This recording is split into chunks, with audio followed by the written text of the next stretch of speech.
And he's loose again. Edwards off the running. Like the back down to Edwards. They hand it off to Johnson. Boise State has won. Right now, and they take a downfield shot. And the catch is made. It's Riley Williams. Still shooting free. Touchdown.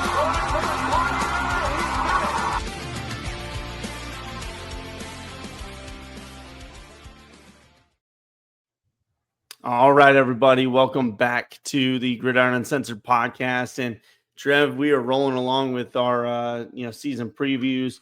ACC is starting to get to the top of the list here, and Boston College, obviously, you see they're up on deck. And really an interesting year for Boston College when you look at 2024. And for those of you that are new here, that's what we like to do. We do a quick shot back and then look ahead. What does this 2025 team look like? I mean, 24, when they beat Florida State, I think everybody was just like, holy shit, what just happened? This is awesome. Like, we knew it was going to be because the year before it was a tight game in 23. But then people were expecting Florida State to be a 10-win team last year. We all know how that played out. we all know what happened there. But, that first game against Florida State, I think everybody was like, holy shit, Boston College, are they for real? And then they go out and beat the Dukes and then had a tight loss to Missouri. Okay, SEC team. It was tough. It was a tight game. Then you go out and beat Michigan State, Western Kentucky, and then just kind of went downhill from there. Virginia Tech, Louisville. Did beat Syracuse, which was at the time pretty hot, I believe. And then you lost to SMU, but you did close out North Carolina, Pitt, and then a tough loss to Nebraska. A lot of that's just red zone offense, and we'll talk about that, when we get into the offensive side of the 2025 preview. Guys, again, thanks for joining us, Brendan, Trevor, tonight. And, Trev, let's get into this 2025 section. And, coaching staff, it's Bill Obrien. The returning production's pretty solid at 62%. Right. S&P Plus, Bill Connolly, he's got him at 62nd in the country. And that's like power rating type stuff. Coaching staff wise, what do you see, man? Bill O'Brien's, Bill O'Brien. He didn't do a lot of changes. He did bring in the one that I made note of, at least, is Jordan Thomas, new D-line coach for the Boston College Eagles. He's coming over from the Cleveland Browns as an assistant D-line coach.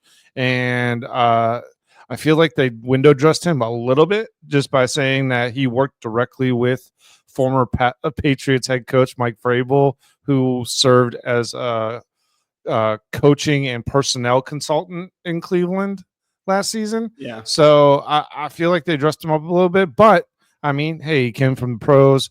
He does have some lineage. Cleveland Browns, he was a defensive line coach at San Diego State in 2020, 2021.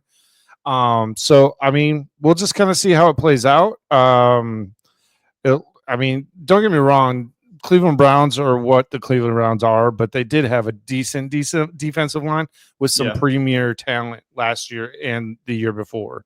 So, I think it'll be good for Boston College. If nothing else, it'll be a building block to bring the defensive front back to where they want it to be. Sure. And, the other one that I thought was interesting on the coaching wise was Matt McGloin, former quarterback at Penn State, obviously, connection there. So just interesting, it's always good to bring back guys, get that familiarity. Yeah, I feel like Bill O'Brien's just doing the good old boy thing going on right now. trying to get that culture going. That culture. And hey, we'll see if it works. Looking at, coaching staff, last year and how they went in 24, 7-6 program, went to a bowl game and lost a tight one. There's reason for optimism, I think, for the Boston College team. When you look at the numbers, offense was 90th in the country. And we know that there was issues at quarterback and, the struggle there that with the changeover. But defense wasn't bad. I mean, they were kind of in that middle range, 55th in the country when you're looking at defense, Trev. And then they bring in a 67th ranked portal class. So it's like there's I think there's reason to be optimistic. Maybe I don't think they're going to be in a contender, necessarily Right. here, but I think they're going to be right in that same spot. But we'll see. Again, we'll talk about that here shortly. Portal wise, 67th class, mentioned that 17 in, 18 out. Do you see anything that stands out to you? I noticed a couple guys coming in from Bama. Quarterback situation we mentioned is kind of in flux with Castellanos moving to Florida State. But they seem to like what they had after Castellanos kind of moved on, mid-season last year. Yeah, they did. You're right. They definitely moved on. They moved on pretty quickly, actually.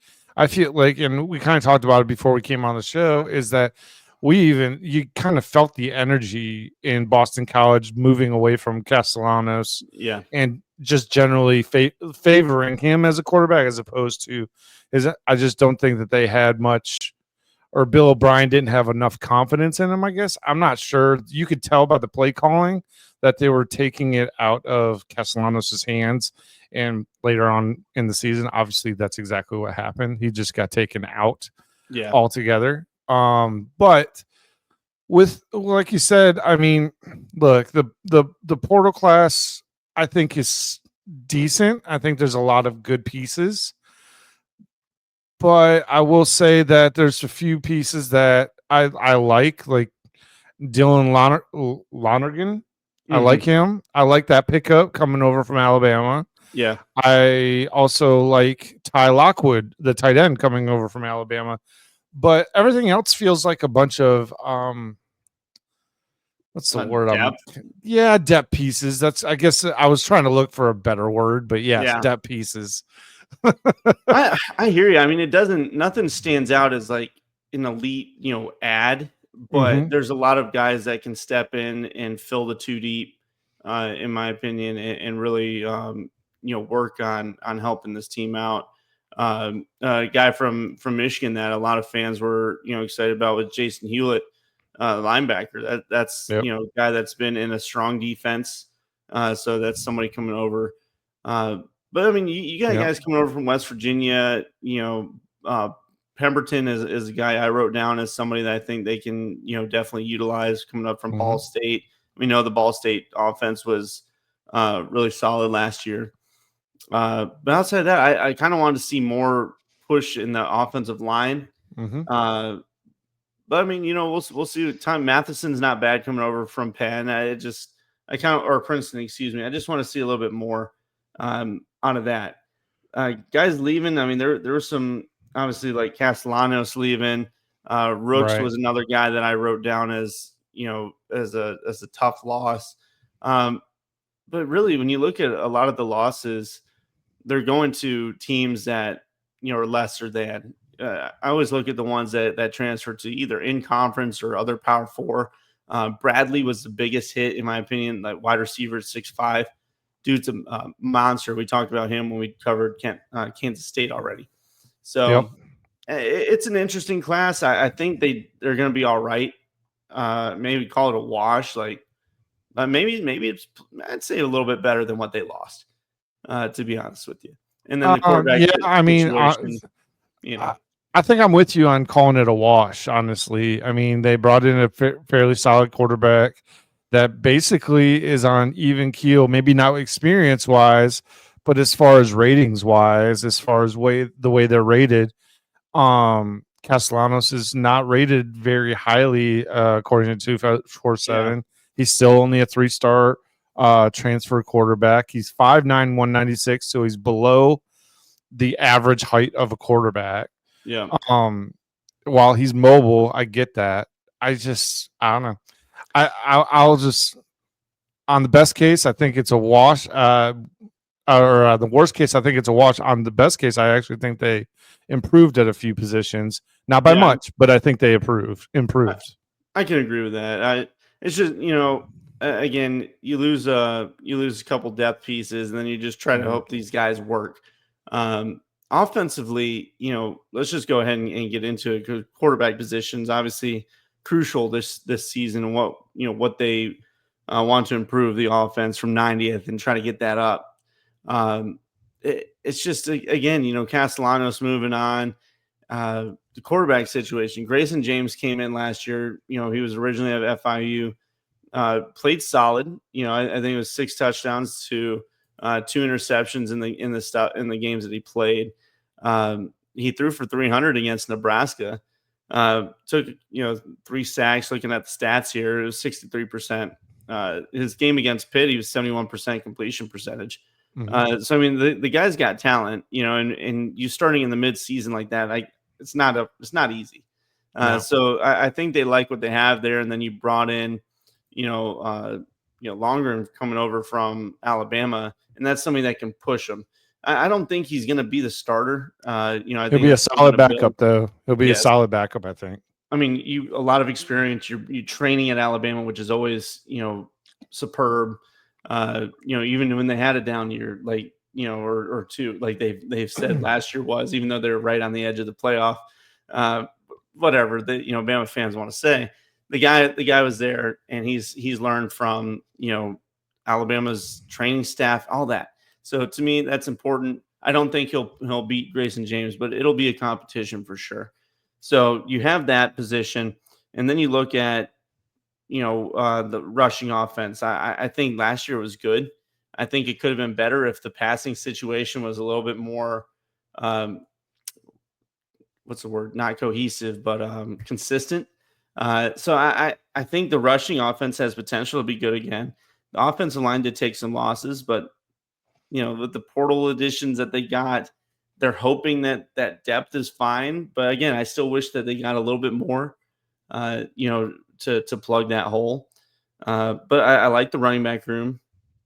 I don't know. I think this offense is going to find a way to maybe get a little bit more than where they were at 90th last season. Trev, anything on the offense you think, or you think they're going to be around the same? It's hard to tell. I mean,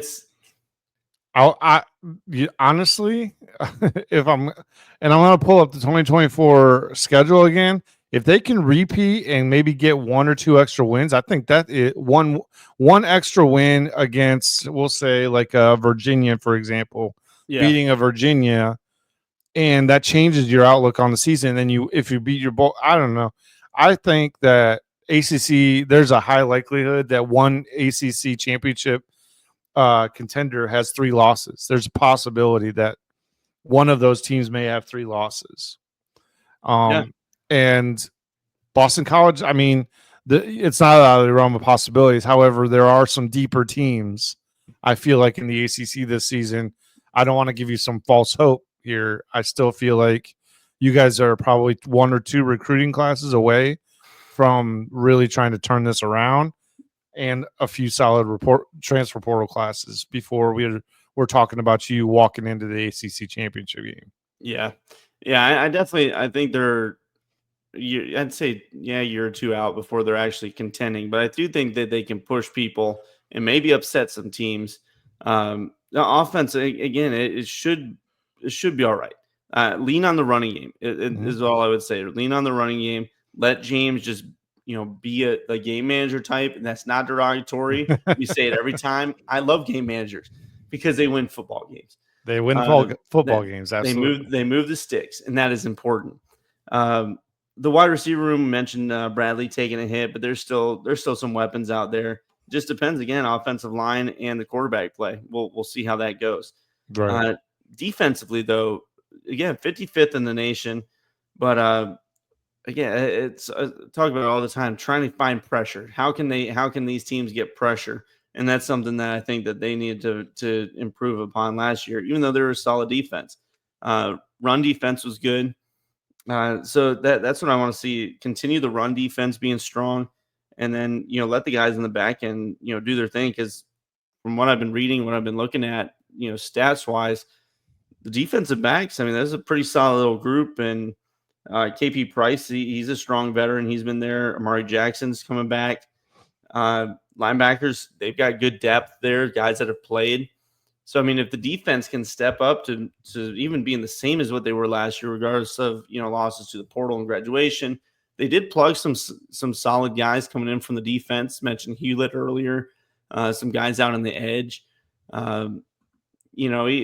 Byerson coming over from West Virginia. I like that get.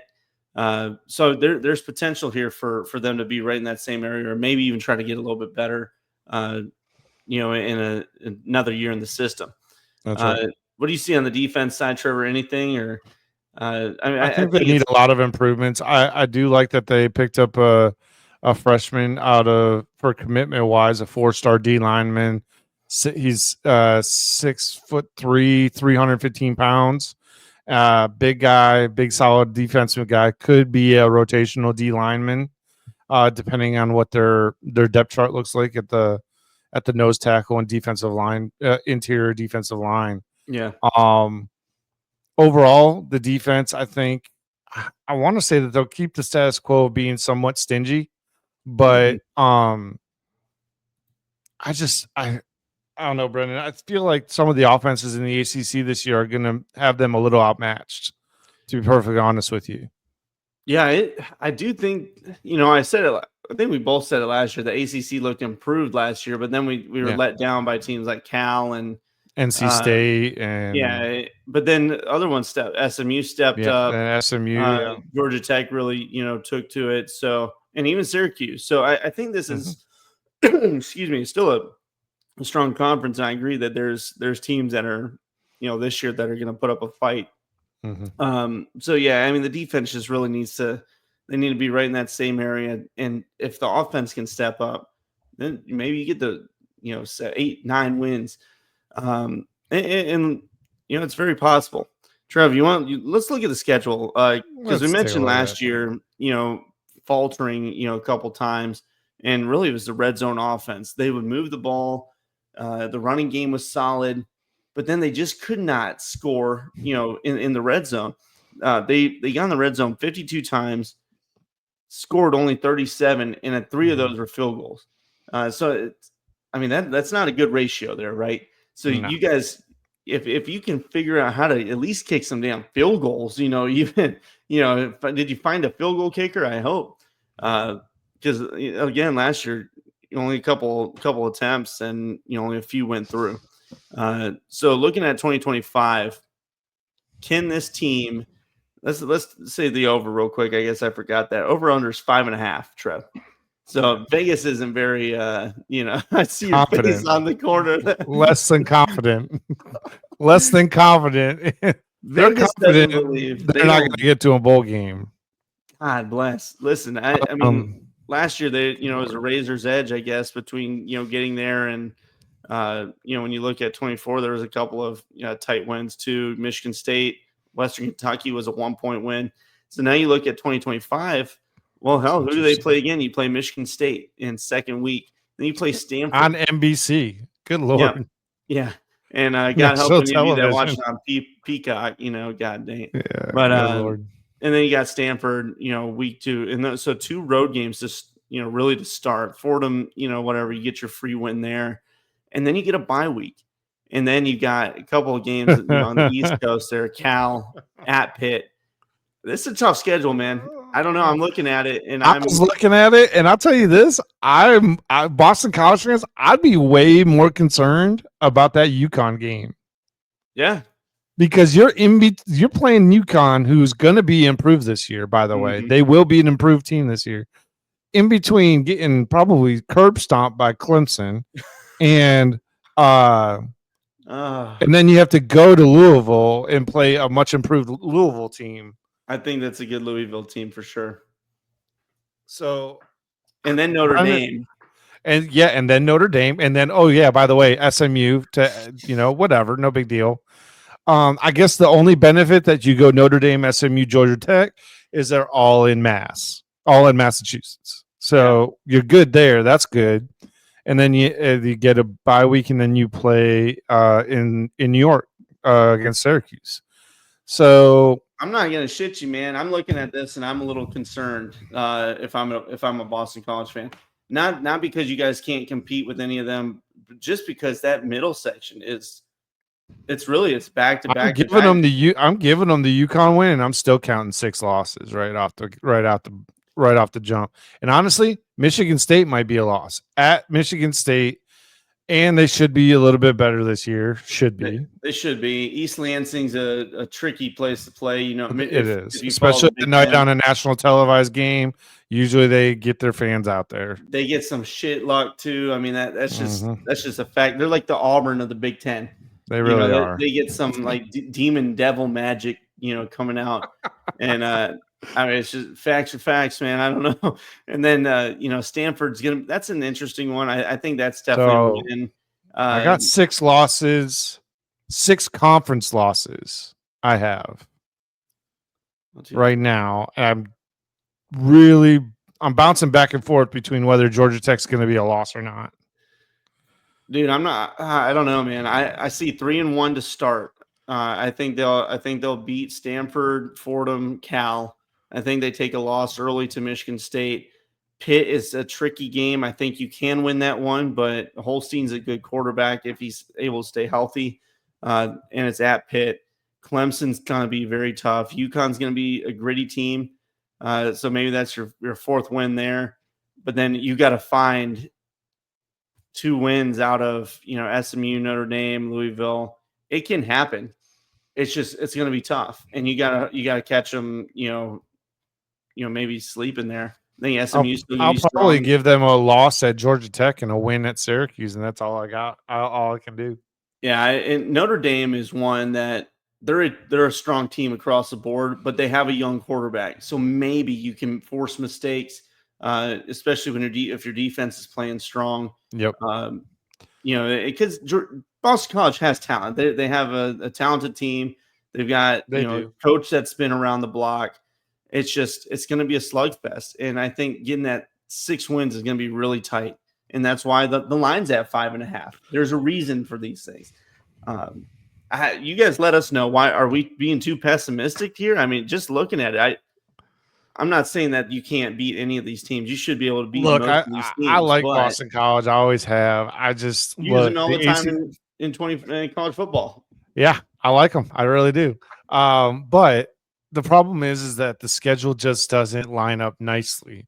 Yeah. Like some of the other ACC teams that we have covered, their schedules are a little, what's the word I'm looking for? Like spaced out a little bit differently, where it's a little more reasonable to think that they can sneak away with a win or two against a better ACC opponent. But I'm going to, honestly, Brennan, I'm going to have to take the under. I think I'm going to stick with the under on this one. 5 wins or less, I feel like. I'm kind of right there with you, but I can see a path to 6. I can. Don't get me wrong. I can see a path to more. There's possibilities for that. For sure. There's certainly room for more. Mm-hmm. I just look at the schedule, and I like Louisville at what they bring to the table this year. Clemson is a national title contender. Georgia Tech has a returning starting quarterback in Haynes King, who's going to be they're going to be a dangerous team in the ACC as well. Notre Dame's just a tough team, even with a young quarterback. If they can't move the ball, they always have elite talent on the defense and offensive lines. They always have strong line play, so that makes them difficult, really, for any team. If Boston College can come in and let the run game do their thing, if the offensive line holds up, you let the run game do their thing, and you let whoever comes out at quarterback, though I think we know who it's going to be. Let them be the game management type, control the ball, limit turnovers. You're going to be in every single one of these games, and you have the potential to win 6-8, I'd say. But it's going to be petition some soccer players to come try out for kicking. Yeah. Got to get better in the red zone. Got to get better in the red zone. Got to make sure that you get those field goals when you need to get them. Like, because you can't afford to miss points when you're inside the, we'll say 35. I mean, look, I know we're Michigan fans here, but look at us last year. Michigan couldn't throw a freaking forward pass for half the season, but we had a kicker that could hit it from 60. Yeah. We had a kicker that could hit it from 60. I mean, huge. Special teams are so huge. So that's what we're seeing. Yep. You guys let us know, fans. Again, we're not trying to be pessimistic here. We're just trying to, call it how we see it. No bullshit on our end. Let us know what you think. Why should we be more optimistic about this team? And, maybe change your mind in the comments there on YouTube, Facebook, Twitter. we're all over the place. And you can also listen to us on Spotify and the other major podcasts. Trev, anything else tonight on Boston College? Not much. Just remember, if you want to touch base with us, me and Brendan both are in the comments of the YouTube. Drop them down below. Yeah. Start talking to us. We'll talk ball with you guys anytime. Yeah. As long as it's reasonable. I don't really comment to unreasonable talk. Really, to be honest with you. And even if we're wrong about something, we own it. I admit it. I fully admit it. There was an episode where someone's like, "You got the years wrong on a coach." I was like, "You're right. I messed that one up. That's my bad." Look, we're looking at a lot of freaking teams here. All right, we're coming out looking into your school. So let us know what you think. We appreciate your time. We'll see you around. Take care. Take care, guys.